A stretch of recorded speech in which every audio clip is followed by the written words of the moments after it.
बोल बम का नारा है, सारी समस्या का हल। इनके दिल में अगर कोई मिलेगा तो आपको शंकर ही मिलेगा, शिव। और वो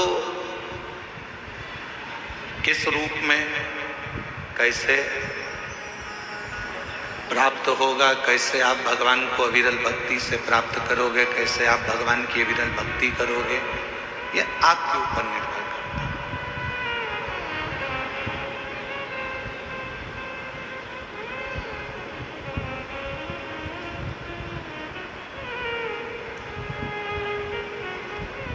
अभी हम आ रहे थे तो थोड़ा सा ट्रैफिक का जाम था। कुछ माताएं रिक्शे में से उतर कर बोली, क्यों गुरुजी तुम भी जाम में फंस गए?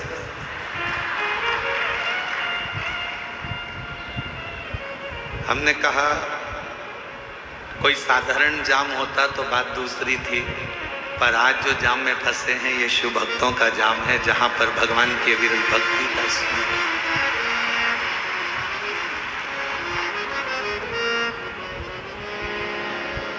उसको पाने की एक ललकता। जितने दिल से दिल्ली वालों आप शिव महापुराण की कथा को श्रवण करोगे, ये निश्चित है मेरा शिव आपको खाली नहीं भेजेगा। आपकी भक्ति शिव के प्रति, और मैंने तेरे ही भरोसे बाबा, तेरे ही भरोसे हवा विच उड़ती जावांगे बाबा, डोर तो छड़ी कटी जावांगी भोले, मैं तेरी शंभु, मैं तेरी हवा विच उड़ती जावांगी बाबा,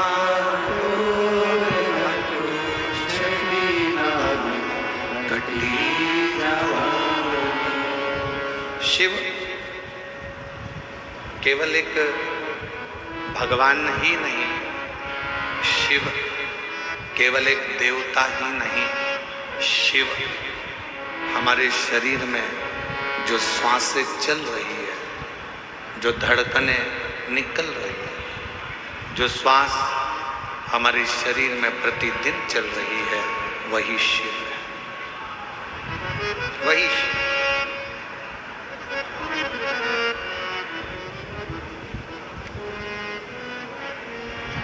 कई लोगों ने प्रश्न किया कि इस कथा का नाम हस्तिनापुर शिव पुराण क्यों रखा?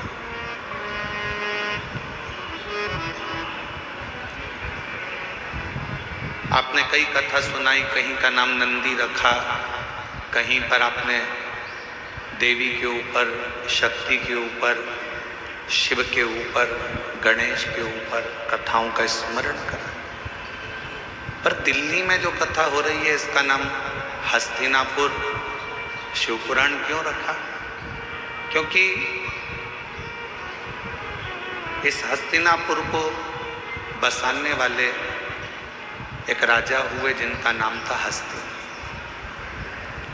और वो भगवान शिव के ऐसे उपासक थे, भगवान शंकर की ऐसी आराधना उस हस्तिन राजा ने करी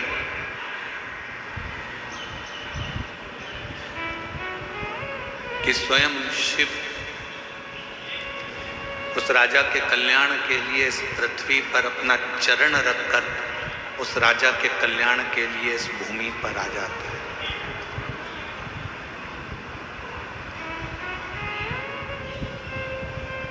केवल कौरव और पांडवों के युद्ध से हस्तिनापुर नहीं है,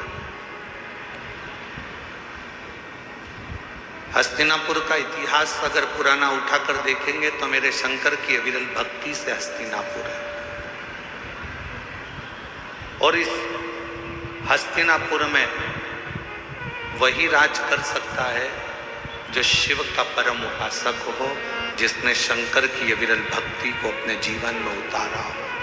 चाहे वो युधिष्ठिर हो, चाहे वो अर्जुन हो, चाहे वो नकुल हो, सहदेव हो, पांडव हो।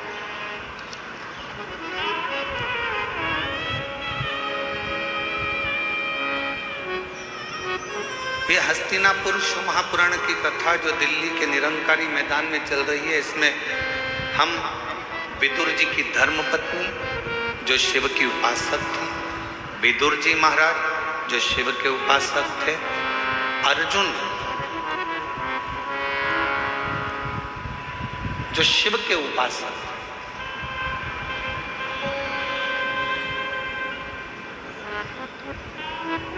गुरु द्रोणाचार्य ने अपने 105 शिष्यों को बुलाया, 100 कौरव 5 पांडव। शिक्षा का पहला दिन था, और शिक्षा का जो पहला दिन होता है वो बड़ी परीक्षा का दिन होता है। कथा का जो पहला दिन होता है बड़ी परीक्षा का दिन होता है। बहुत सारी विघ्न आते हैं, बहुत सारी तकलीफें आती हैं, बहुत सारी समस्या आती है।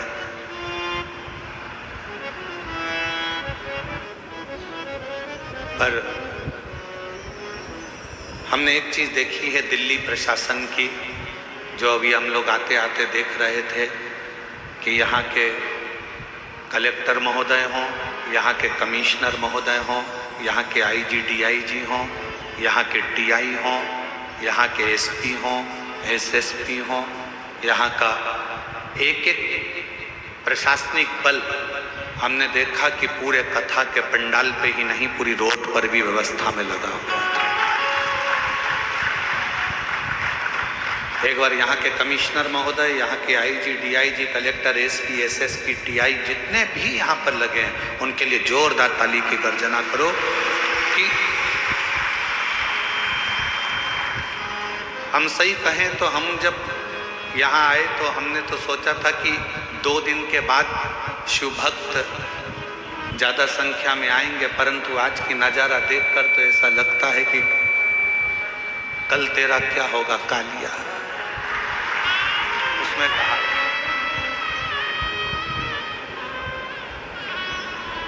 हमने यजमान से पूछा तुमने कितने पंडाल बनाए, तो कहा 3 पंडाल ये है, पीछे के पंडाल, साइड के पंडाल ऐसे मिला लो तो 8-9 पंडाल बने हुए हैं। फिर हमने आते आते पूछा पंडालों में जगह कितनी खाली है, तो कि 1 पाँव रखने की जगह नहीं है, सारे पंडाल बाबा के भरे पड़े। और इसको कौन संभाल रहा, कौन? एक बार फिर प्रशासन के लिए जोरदार ताली बजाओ। संभालने वाली ये प्रशासनिक व्यवस्था, यहाँ के कमिश्नर महोदय हो, कलेक्टर महोदय हो, एसपी हो, एसएसपी हो, आईजी हो, डीआईजी हो, एसडीएम हो, यहाँ का पूरा पुलिस बल, ट्रैफिक पुलिस हो, चाहे अन्य बल हो, यहाँ की चिकित्सा विभाग, सब संभालने वाले।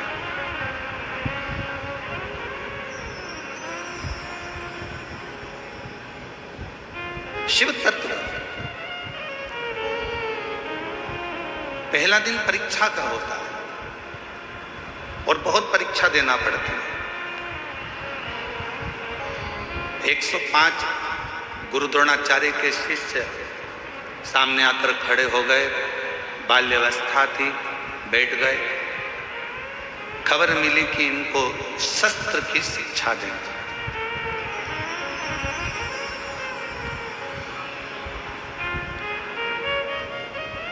इनको शस्त्र शिक्षा देना है। गुरु द्रोणाचार्य ने इसी हस्तिनापुर में बैठकर कहा, शस्त्र की शिक्षा देने को मैं तैयार हूं, पर शस्त्र की शिक्षा देने से पहले जितने मेरे शिष्य बैठे हैं उनसे निवेदन करूंगा कि आप में से जो मुझे शीश का दान दे देगा, मैं उसको शस्त्र की शिक्षा दे दूंगा।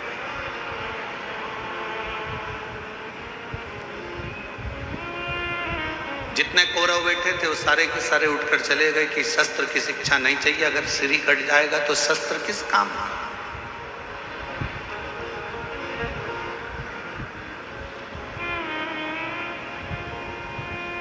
वो शस्त्र किस काम का? जैसे हमने पहले भी कथा में कहा, फिर कहते हैं, शिव महापुराण की कथा में जब भी आओ तो अपने साथ कोई कीमती सामान लेकर, सोना चांदी हीरा पन्ना चैन अंगूठी मोबाइल पर्स कोई भी कीमती सामान लेकर मत आओ, क्योंकि यहाँ एक ही कीमत वाला है और वो मेरा देव अधिदेव महादेव मेरा शंकर है। आपकी चप्पल भी अगर कीमत वाली है ना तो उसको भी कथा के पंडाल में लेके मत आओ, घर में अलमारी में सजा के रखो। कथा के पंडाल में अगर कथा सुनने के लिए अगर आप आ रहे हो तो ये सोच कर जाना कि मैं कोई कीमत वाली वस्तु मेरे बाबा को दिखाने के लिए नहीं जा रही हूं, मैं तो कीमत के रूप में मेरा शंकर, मेरा उघड़दानी, मेरा शिव जो कीमती है उस शंकर को पाने के लिए जा रही हूं।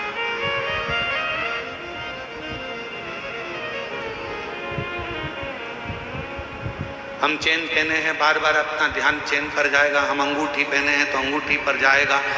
हम हमारे कोई चप्पल रखी है तो चप्पल पर जाएगा। हमारी कोई सुंदर वस्तु है तो उस पर जाएगा। आपका ध्यान यहाँ नहीं जाना चाहिए, आपका ध्यान तो शिव में, शंकर शिव।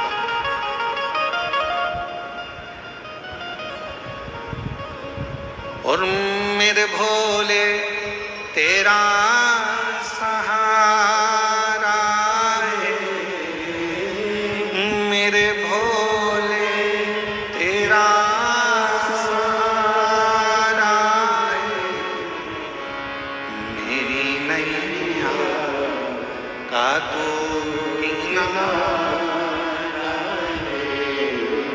मेरी नैया का तू किनारा है, मेरे बाबा तुझे पुकारा है, मेरे बाबा तुझे पुकारा है, मेरी नैया का तू किनारा है, मेरी नैया का तू किनारा है। शिव को पाने के लिए बहुत रतन माणिक मोती सोना चांदी हीरा पन्ना जेवर आभूषण या दिखावे की शंकर को जरूरत नहीं।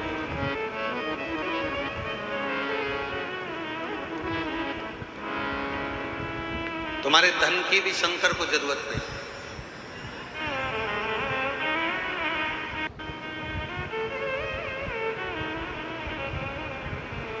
कोई तुमसे कहे कि 500 रुपए हमारे पास जमा करो, हम तुम्हें शंकर जी से मिला देंगे, तो कहना 500 तुम खुद के खर्च करो, तुम मिल लो। शिव को धन की जरूरत नहीं है। अगर शंकर को धन की जरूरत होती तो सोने की लंका का दान भगवान शंकर रावण को नहीं कर देते।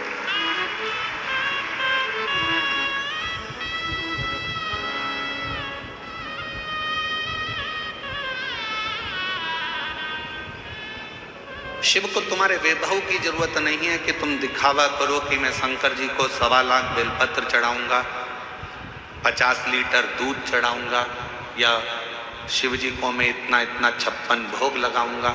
शिव जी कहते मुझे तुम्हारा वैभव भी नहीं चाहिए। क्या करूंगा तुम्हारे वैभव का? फिर किसी ने कहा मैं शंकर भगवान को एक एसी के कमरे में, एसी के महल में भगवान शिव को रखूंगा, तो शिव को तुम्हारा एसी का रूम भी नहीं चाहिए।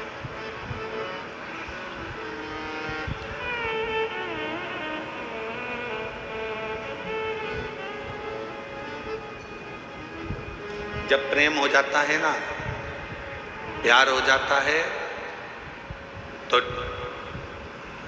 छोरी छोरे से कहती है, लड़की लड़के से कहती है कि आप और हम तो एक टूटे हुए झोपड़े में भी रह लेंगे अगर प्रेम है तो, और प्रेम नहीं है तो करोड़ों का महल भी बेकार लगता है। शिव भी यही कहते हैं,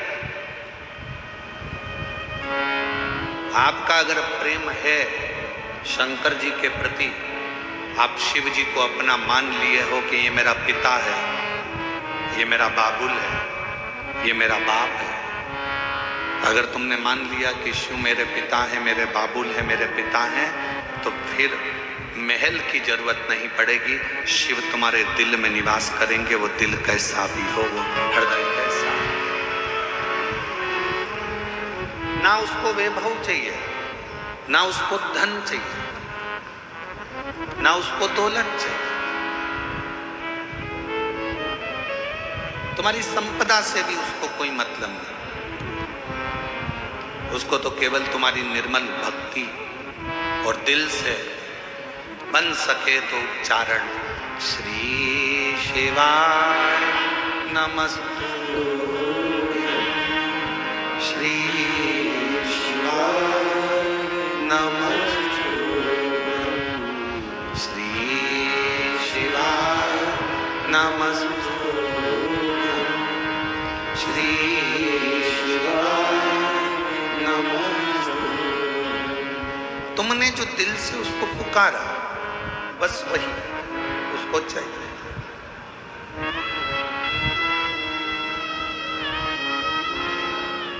कोई दिखावा,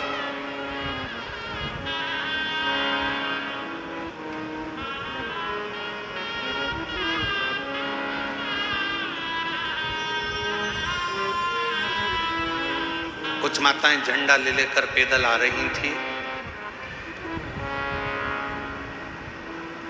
पूछा, धूप इतनी तेज पड़ रही है, गर्मी इतनी तेज पड़ रही है, आप झंडा लेकर कहां से आ रहे हैं?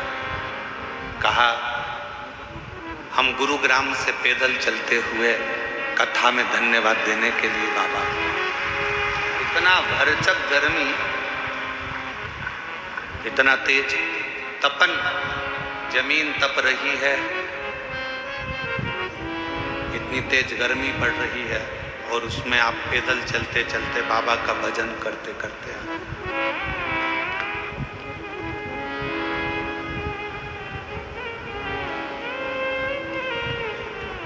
शिव कथा कह रही है, भगवान शंकर का संवाद कह रहा है।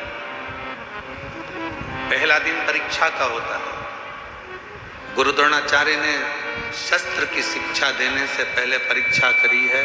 कहा, ये पांडव और कौरव मेरे 105 शिष्य यहाँ पर बैठे हैं, इसमें से जो मुझे शीश का दान देगा, शस्त्र की विद्या उसी को सिखाई जाए। शीश का दान मतलब क्या?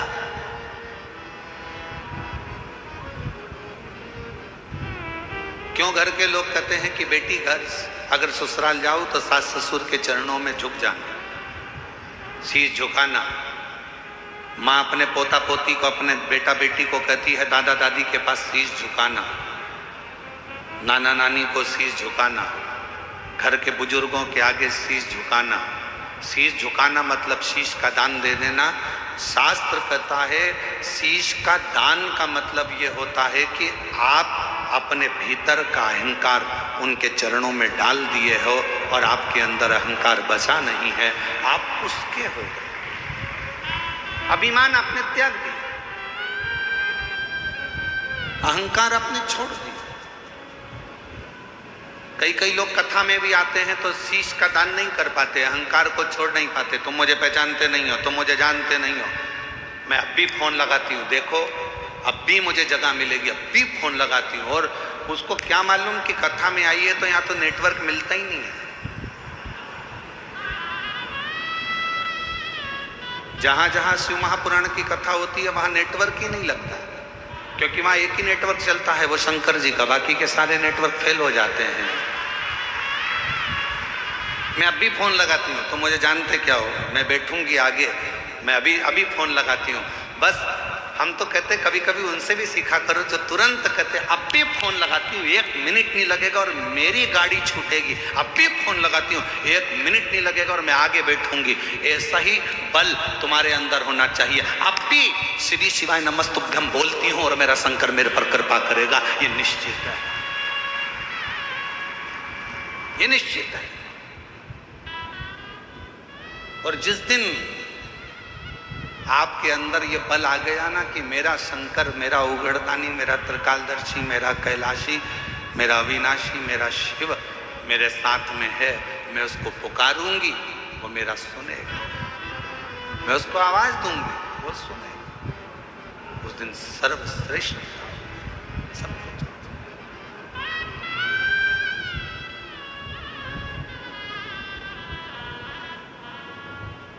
क्यों आए हो कथा में?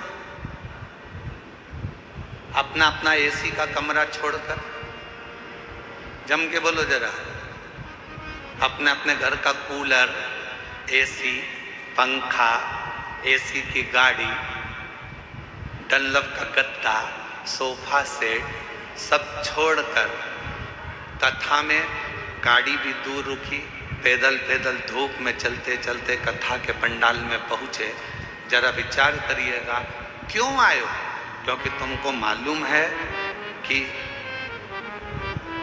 मैं 12 ज्योतिर्लिंग की यात्रा करने नहीं जा सकती, पर अगर मेरे नजदीक में शिव महापुराण की कथा हो रही है, वहां जाकर पहुंच गई तो 12 ज्योतिर्लिंग का फल हमें प्राप्त हो। मेरा शिव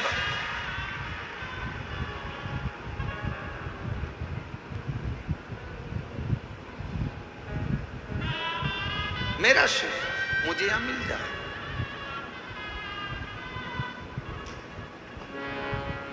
मेरा शंकर मुझे यहां मिलेगा। आप सबको मालूम है कि मैं अगर यहां बैठूंगी, अपने दिल की बात अपने बाबा से कहूंगी, तो मेरा बाबा यहां बैठकर सुनेगा। और कितनी बड़ी कृपा दिल्ली की इस कथा में हो रही है मेरे भोलेनाथ जी की। जरा विचार करिएगा कि कथा के मध्य में ही 24 तारीख को प्रदोष पड़ जाएगा, 25 तारीख को मासिक शिवरात्रि पड़ जाएगी, 26 तारीख को कथा की शिवरात्रि पड़ जाएगी और 27 तारीख को कथा विराम हो जाएगा।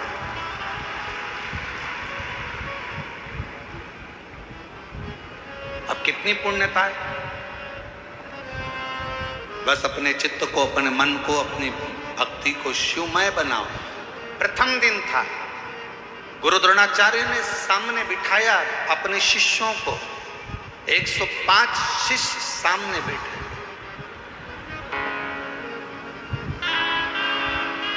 और गुरु द्रोणाचार्य ने सामने बैठे हुए 105 शिष्यों से कहा कि तुम में से जो शीश का दान देगा वो शस्त्र विद्या सीख सकेगा। शीश का दान मतलब अब शिष्य समझे तो बात।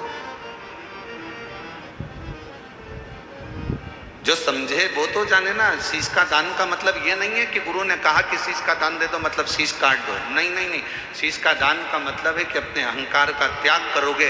और जब किसी गुरु की शरणागति में जाओ, कहीं अगर भगवान की भक्ति करने के लिए जाओ, यदि कहीं भगवत भजन करने के लिए जाओ, तो सबसे पहला काम करो कि अपने अहंकार का त्याग करो,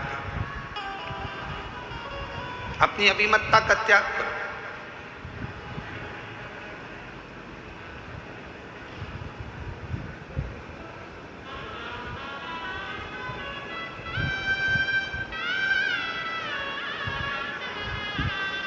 कल हम देख रहे थे बहुत बड़ी बड़ी बिल्डिंगें दिल्ली में बनी है, इतनी बड़ी बड़ी बिल्डिंगें बनी, इतना बड़ा बड़ा मकान बना, इतना बड़ा बड़ा मकान बना। तो हमारे साथ में जो हिमांशु पंडित जी थे वो कह रहे थे, गुरुजी कितनी बड़ी बड़ी बिल्डिंगें बनी हैं। हमने कहा अपने शहरों में या अपने छोटे छोटे पुराने पुराने गाँव हैं, उसमें बड़ी बिल्डिंग भले नहीं होती थी पर बड़े मकान जरूर होते थे। और उस मकान में और यहाँ के मकान में एक बहुत बड़ा अंतर है। वहाँ के मकान मौन रहकर बन जाते थे और यहाँ के मकान लोन लेकर बन जाते हैं।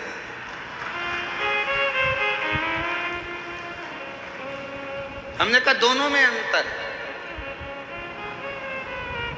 गांव का मकान कैसे बनता है? जम के बोलो जरा सब। लोन लेकर। कैसे बनता है? मौन रहकर गांव का मकान बन जाता था। और शहर में अगर मकान बनाना है, बहुत बड़ी बिल्डिंग बनाना है, तो यहाँ मौन रहने से नहीं, बैंक से लोन लेने से मकान बनता था। बहुत अंतर है दोनों में। हमारे गांव में आप जितना मौन रहेंगे, सहज रहेंगे, सरल रहेंगे, उतना उतना कृपा। वो कहते हैं ना कि कहा वर में और आशीर्वाद में बहुत बड़ा अंतर होता है।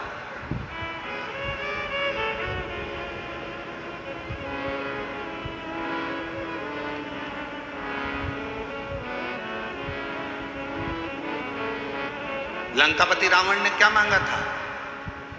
शिवजी से वर मांगा था। वर मांगा। लंकापति रावण ने शिवजी से वर मांगा था और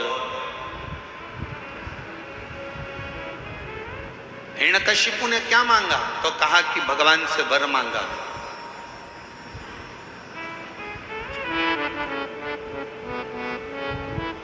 जितना मांगा गया वो वर था। रावण ने वर मांगा, लंका मिल गई, राज्य मिल गया, सत्ता मिल गई, वैभव मिल गया।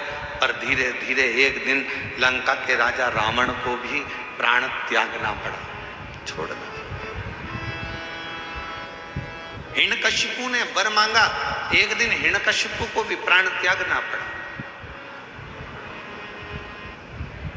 और आप सबसे निवेदन है, शंकर जी के मंदिर में जाकर कभी वर मत मांगना कि भगवान मुझे ये दे दो, भगवान मुझे वो दे दो, भगवान मुझे ये प्रदान कर दो, भगवान मुझे ये प्रदान कर दो। तुम शिव जी के मंदिर में अगर एक लोटा जल चढ़ाने के लिए जाओ तो शिव महापुराण की कथा कहती है कभी शिव के मंदिर में जाकर वर मत मांगना, क्योंकि वर मांगोगे तो एक दिन वो वर समाप्त हो सकता है। शंकर जी के मंदिर में जाकर कहना बाबा मुझे आपका आशीर्वाद दे दो, क्योंकि वर समाप्त हो जाएगा पर आशीर्वाद कभी समाप्त नहीं होता, कभी समाप्त नहीं।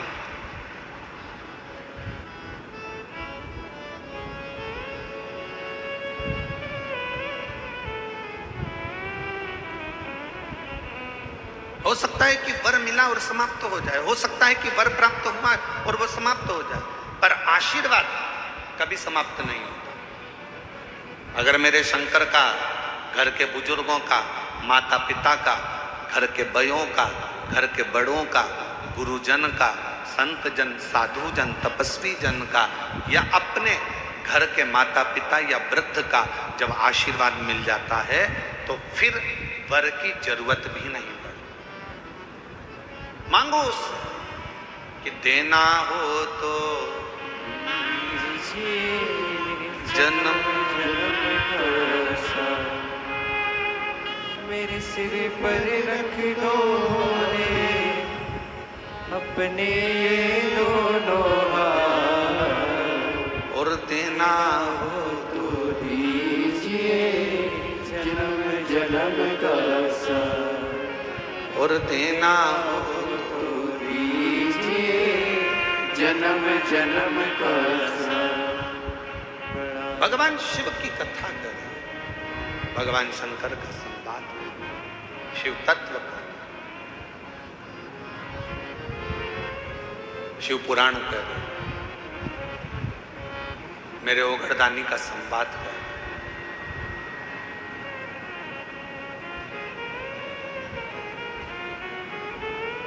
शीश का दान दीजिए। गुरु द्रोणाचार्य ने कहा कि जो शीश का दान दे देगा, जो शीश,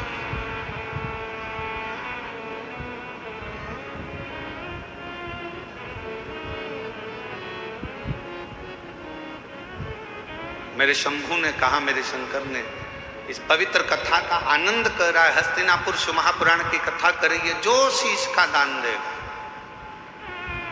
वो मुझसे शस्त्र विद्या सीख लेगा।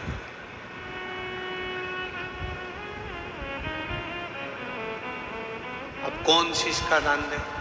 सब 105 जितने शिष्य बैठे थे गुरु द्रोणाचार्य के, उसमें से 100 शिष्य उठकर चले गए।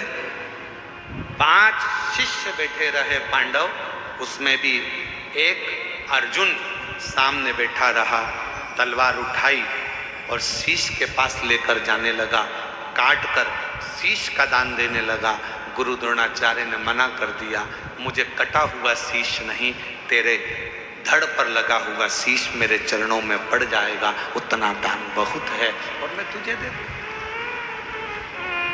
मत दीजिए। शंकर भगवान को तुम्हारा धन नहीं, वैभव नहीं, सत्ता नहीं, दौलत नहीं, शिव जी को केवल तुम्हारा एक लोटा जल शिव को समर्पित कर दो। एक लोटा जल भी नहीं हो तो 3 बार ताली बजा दो।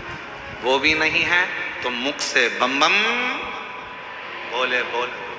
ये भी नहीं बोल सकते तो मुख से हर हर महा इतना कर सकते।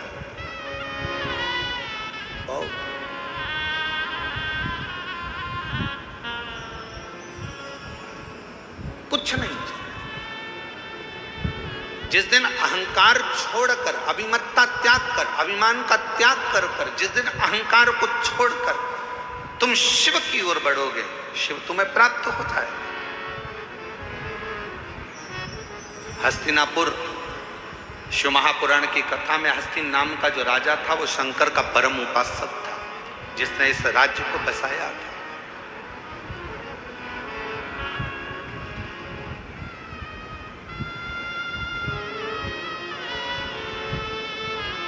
एक शिव भक्त क्या कहता,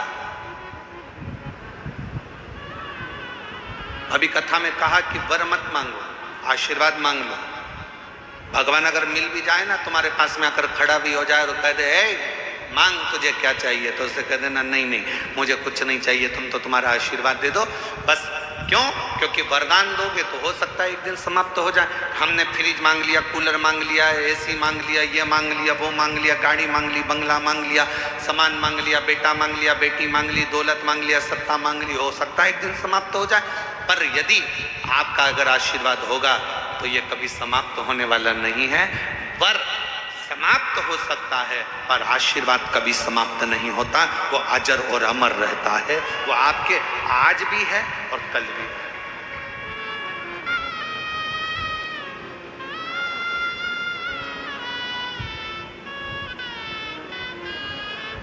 इसीलिए कहा कि तेरी कृपा का क्या है भरोसा, कब किस पर हो जाए जरा सी हम पर कर दो। जी जिसको आता है वो भी बोलो साथ में, तेरी कृपा का क्या है भरोसा, कब किस पर हो जाए जरा सी हम पर कर दो, जरा सी हम पर कर दो।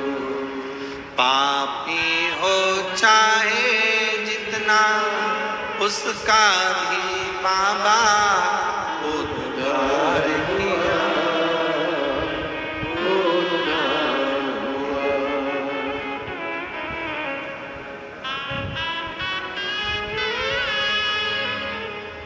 जिस पर भी होई तेरी करुणा कृपा वो भव पार हुआ, भव पार हुआ। पापी हो चाहे जितना उसका भी बाबा उद्धार हुआ, उद्धार हुआ। जिस पर भी हो गई तेरी करुणा कृपा वो भव पार हुआ, भव पार हुआ। गिद्ध अजामिल गणिका जैसे मन को तुम्हारे भाई जरा सी हम पर कर दो, जरा सी हम पर कर दो। तेरी कृपा का क्या है भरोसा,